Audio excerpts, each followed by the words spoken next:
Halo, selamat pagi. Apa kabar?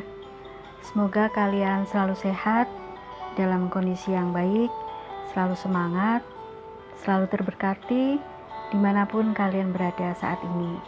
Kita ketemu lagi di kelas metode numerik kita, dan ini adalah pertemuan yang ke-9 setelah kita tes tengah semester kemarin. Nah, hari ini kita akan belajar tentang pencocokan kurva. Ya, mungkin saya tulis di sini. Kita akan belajar yang namanya pencocokan kurva. Ya, materinya sudah saya upload di Classroom. Kalian bisa lihat ada 10 slide di situ. Dan kemudian saya berharap dengan slide yang saya sudah upload itu, kita bisa belajar dengan lebih baik dan kalian lebih mudah memahami. Nah, kita akan bahas dulu kenapa kok kita harus melakukan pencocokan kurva. Dalam kenyataan sehari-hari, terkadang angka-angka yang kita temui itu kita nggak tahu secara persis persamaan fungsinya seperti apa, atau rumus menghitungnya juga seperti apa. Misalnya begini, si A ini sudah bekerja dan di tahun pertama gajinya misalnya berapa ya, 5 juta. Kemudian di tahun ketiga, gajinya sudah meningkat menjadi 7,5 juta per bulan. Nah, mungkin kita kemudian perlu untuk memprediksi berarti berapa gaji si A ini di tahun kelima dia bekerja, atau bahkan di tahun ke-7 dia bekerja. Nah, dalam hal inilah kita perlu yang namanya melakukan pencocokan kurva. Kenapa? Karena kita tidak tahu persis bagaimana rumus atau persamaan atau fungsi yang digunakan untuk menghitung gaji, untuk menentukan gaji. Nah, dalam hal ini bisa dikatakan bahwa kita tidak ada informasi tentang persamaan fungsinya. Jadi kita perlu melakukan yang namanya pencocokan kurva. Jadi nanti dengan pencocokan kurva kita bisa mencari nilai pendekatan berapa gajinya gaji si A di tahun kelima atau di tahun ke-7, bahkan di tahun keberapa pun bisa kita cari nilai pendekatannya. Jadi itu gunanya kenapa kita harus belajar pencocokan kurva. Nah, ada beberapa metode yang akan kita pelajari. Ada 5, mulai dari interpolasi linier, kemudian polinomial Lagrange, kalian bisa lihat di slide kedua. Kemudian yang ketiga adalah polinomial Newton, kemudian keempat polinomial Newton-Gregory maju, dan yang terakhir adalah polinomial Newton-Gregory mundur. Ya, hari ini kita akan belajar yang pertama dan kedua, yaitu interpolasi linier dan polinomial Lagrange. Kita akan mulai dengan yang pertama, yaitu interpolasi linier. Nah, ini ada kata-kata linier lagi. Jadi seperti kemarin sistem persamaan linier, kalian masih ingat kenapa disebut sebagai linier? Ya, karena semuanya adalah pangkat 1. Tidak ada pangkat 2, tidak ada pangkat 3, tidak ada akar pangkat, dan seterusnya. Nah, sebetulnya prinsipnya sederhana sekali. Misalnya begini. Kita punya nilai, kita punya 2 titik di sini dan di sini misalnya. Sini ya. Ya, ini anggaplah berarti koordinatnya adalah X1, Y1. Saya tidak terlalu pintar menggambar, tapi semoga bisa membantu gambarnya. Nah, ini Y2. Jadi ini adalah titik X1, Y1, dan ini adalah titik X2, Y2. Sekarang misalkan kita punya titik yang ketiga, X3, ya, kita akan memprediksikan di mana posisi titiknya. Kalau kita tahu bahwa ada X1, ada X1, Y1, dan ada X2, Y2, nah di mana letak X3, Y3. Nah, kalau kita gambarkan, prinsip dari interpolasi linier sebetulnya tinggal kita hubungkan saja kedua titik ini, begini. Ya. Kemudian garis lurus yang terbentuk itu bisa diperpanjang kemanapun. Bisa diperpanjang ke atas, ke kanan maksudnya, atau ke kiri, ke bawah. Nah, karena ini X3-nya di sebelah kanan dari X2, maka garisnya akan kita perpanjang ke kanan.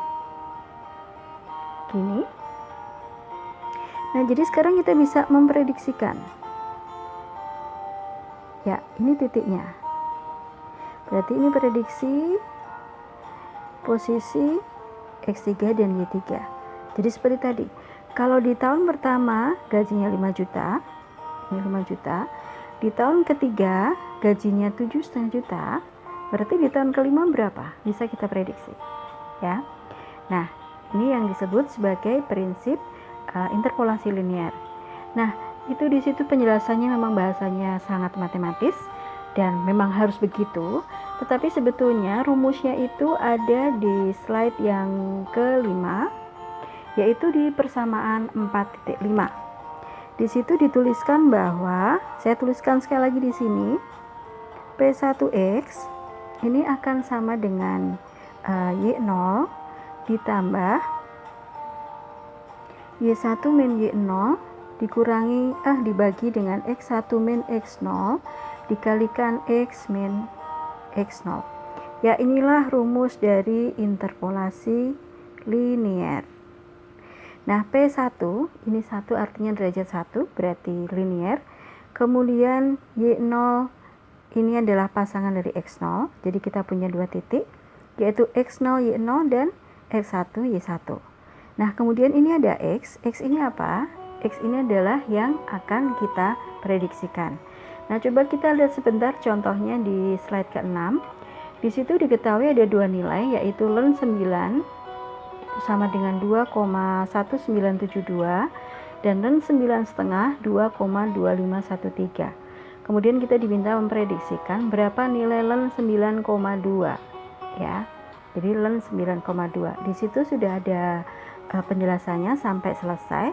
Nah, sekarang saya akan berikan satu contoh lagi supaya kalian bisa lebih paham. Misalnya begini. Diketahui bahwa nilai fungsi untuk 3,0 adalah 0,4771.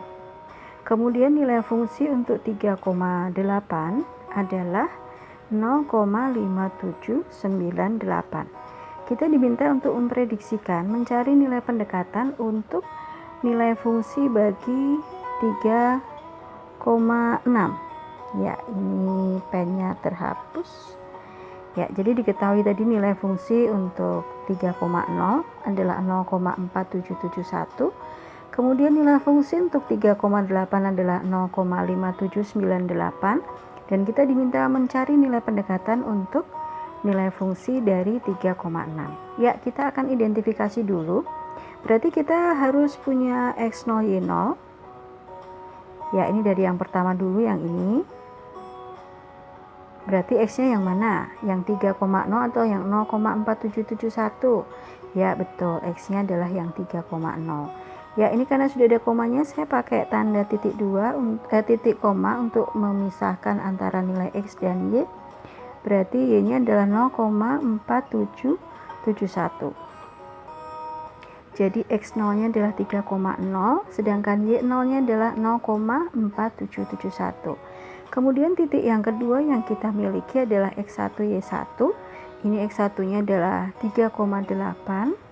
Sementara Y1-nya adalah 0,5798, ya. Nah, sekarang tinggal kita masukkan ke rumus saja. Kan yang akan dicari adalah nilai pendekatan bagi nilai fungsi dari 3,6. Berarti kita menulisnya begini. P1 dari 3,6. Ya. Ini rumusnya sama dengan Y0. Y0-nya berapa berarti? Ya, 0,4771. Kemudian ditambah Y1 min Y0. Y1-nya ini Y1 0,5798 dikurangi dengan Y0 berarti 0,4771 dibagi X1 min X0 berarti 3,8 dikurangi 3,0 dikalikan X min X0. Jadi X min X0 itu X-nya berapa tadi? Ini X-nya berarti 3,6 dikurangi X0-nya 3,0. Ya, nanti silahkan coba dihitung. Ini saya hapus aja. Ya, nanti silahkan dicoba dihitung. Akan ketemu, kita pakai 4 angka di belakang koma, 0,5541. Nah, seperti yang sudah beberapa kali saya sampaikan, kalau kalian selesai menghitung, silahkan cek lagi apakah hasil perhitungan kalian itu wajar atau tidak. Nah, caranya bagaimana? Tadi F3,0 adalah 0,4771. Kemudian F3,8 0,5798. Sekarang kita mencari nilai pendekatan untuk F3,6. 3,6 ini letaknya di antara 3,0 dan 3,8. Berarti logikanya nilai fungsinya juga di antara 0,4771 dan 0,5798. Dan ternyata ini ketemunya sekarang 0,5541, berarti ada di antara 0,4771 sampai 0,5798. Jadi perkiraan kita benar. Misalnya kalian menghitung ketemunya lebih besar dari 0,5798 atau lebih kecil dari 0,4771, berarti itu hasil yang tidak wajar. Silakan kalian coba hitung sekali lagi. Kalian harus waspada. Jangan-jangan kalian salah hitung, ya. Silakan dicek sekali lagi. Ya. Kemudian sekarang misalkan diketahui bahwa nilai eksak dari F3,6 adalah ini 0,5563025. Berapakah error relatifnya? Ya, kita bicara tentang tingkat akurasi. Nah, masih ingat cara menghitungnya?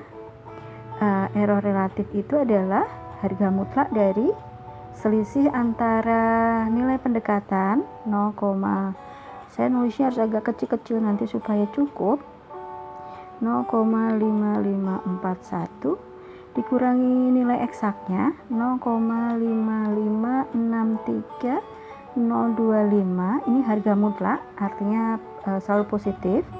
Kemudian dibagi dengan nilai eksaknya 0,5563025, kemudian diapakan?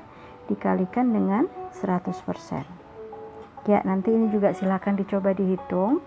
Kalian akan menemukan angka 0,4%. Ya, karena ini cukup kecil, jadi saya pakai satu angka saja di belakang koma. Nah, jadi ternyata dengan interpolasi linear, nilai yang kita temukan cukup akurat, yaitu tingkat kesalahan relatifnya hanya 0,4%, jadi cukup kecil. Nah, itu pemanfaatan dari interpolasi linear, implementasi dari interpolasi linear. Semoga kalian paham. Nah, setelah ini nanti kita akan mencoba belajar bagian yang kedua, yaitu polinom Lagrange.